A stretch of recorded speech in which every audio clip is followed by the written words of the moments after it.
Համեցեք Հարց կարելի է Տիկին Տոնյան ճիշտ ասած ուղիղ եթերում կենտրոնական ընտրական հանձնաժողովի նախագահը այդ զինվորների քվեարկության հետ կապված հարցինի պատասխան ասաց, որ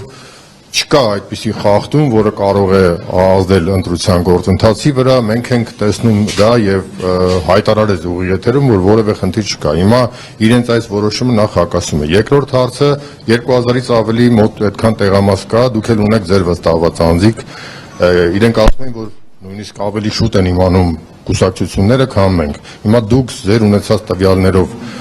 քանի ընտրատեղամաս պիտի անվավեր ճանաչեն, որ այլևս հնարավոր չլինի Բարգավաճ կուսակցության մուտքը խորհրդարան։ Կա այդպիսի տվյալ։ Ինչքանով են տարբերվում այդ թվերը։ Հազարավոր ձայներ են, հարյուրավոր ձայներ են, ինչի մասին է խոսքը գնում։ Որովհետև ասած ամենասկզբում դեռ նախնական արդյունքների, որ նույնիսկ մեկ ձայնը կարող է փոխել իրավիճակ։ Այդ պահին արդեն հասկանալի է, որ շատ փոքր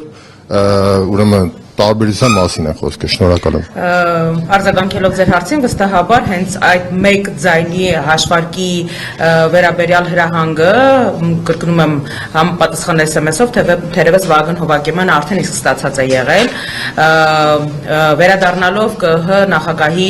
հայտարարությունների անհամապատասխանությանը։ Այո, մենք եւս լսել ենք այդ հայտարարությունը, եւ դրանից հետո, կրկնում եմ, նախորդին գիշերվա այսպես մթության քողի տակ կայացված որոշումը ընդհանրապես քաղաքական հրահանգի արդյունք է, որովհետև բազմաթիվ տեղամասերում, որտեղ զինվորները նույն պայմաններում կատարել են քվեարկություն, այդ ընտրատեղամասերի արդյունքները ԿՀ-ն անվավեր չի ճանաչել։ Անկամ եթե ինչ-որ տարբերակում մտածենք, որ ԿՀ-ն լրջագույն ուսումնասիրություններ է իրականացրել այս օրերի ընթացքում իրենց նախորդ կատարած հայտարարությունից հետո եւ այնուամենայնիվ պարզել է, որ դա օրենքի խախտում է եւ պետք է անվավեր ճանաչել, ապա ինչու անվավեր չեն ճանաչվել ընտրությունների արդյունքները բոլոր այն տեղամասերում, որտեղ այս նույն իրավիճակն է եղել, այլ հատկապես անվավեր են ճանաչվել այն երկու տեղամասերում, որտեղ որ Բարգավաճ Հայաստան կուսակցությունը վստահությամբ բարձր քվե է ստացել եւ այդ երկու տեղամասերի այսպես հանրագումարային արդյունքը, եթե հանում ենք մեր ընդհանուր ստացած քվեների քանակից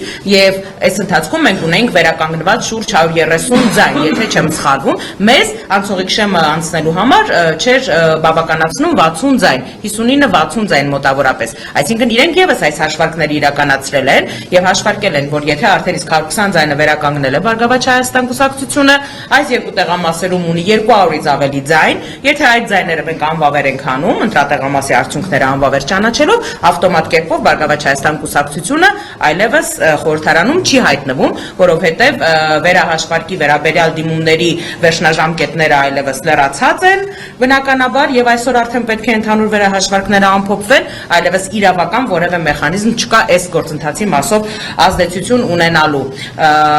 Երկրորդ հարցը ձեր նախնական թվերը, որոնք դուք ստացել եք, ինչպես ժամի 2-ին վարչապետը հայտարարել, դուք էլ ձեր թվերը ունեք։ Դրանք այդ վերջնական թվերից ինչքան են տարբերվում։ Դե ես արդեն կրկնեցի, որ 130 ձայնի մասին։ Այո։ Միջև նախորդին կատարած հաշվարկների արդյունքով արդեն 130 ձայն ավելացել էր, որովհետև վերահաշվարկի արդյունքում, քանի որ նաև տարբեր քաղաքական ուժեր էին դիմել վերահաշվարկ իրականացնելու, եղել են նախադեպեր, որ օրինակի համար Բարգավաճ Հայաստան կուսակցության օգտին քվեարկած ինչ-որ մի քվեաթերթիկ անվավեր է ճանաչվել, այսինքն սա անընդհատ գործընթաց էր, կամ այնտեղ հոլոգրաֆիկ նշանը վնասված լինելու մասով 4 քվեաթերթիկ, այսինքն անընդհատ ավելանում էին մեր օգտին քվեարկած քվեաթերթիկների քանակը, այնուհետև անվավերների քանակներ փոխվում, այսպես անընդհատ գործընթաց էր, բայց 3 երեկոյի տվյալներով, ժամը 9-ի տվյալներով արդեն իսկ 2 անգամով ավել վերականգնված էին այն ձայների քանակը, որոնք անհրաժեշտ էին Բարգավաճ Հայաստան կուսակցությանը 4%-անոց շեմը հաղթահարելու համար։ Հարգելի գործընկերներ, ես հասկանում եմ, որ հարցերը շատ են, ուղղակի մենք պետք է 10 րոպեից լինենք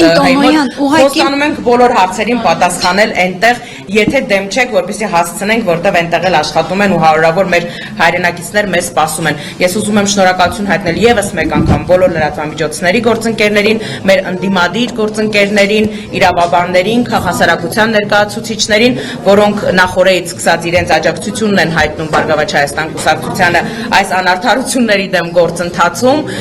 եւ բոլորիս կոչ եմ անում տեղափոխվել կենտրոնական ընտրական հանձնաժողովի մոտ, որտեղ նաեւ մեր հարյուրավոր քաղաքացիներ են արդեն իսկ հավաքված։ Շնորհակալություն։ Կհանդիպենք կենտրոնական ընտրական հանձնաժողովի մոտ։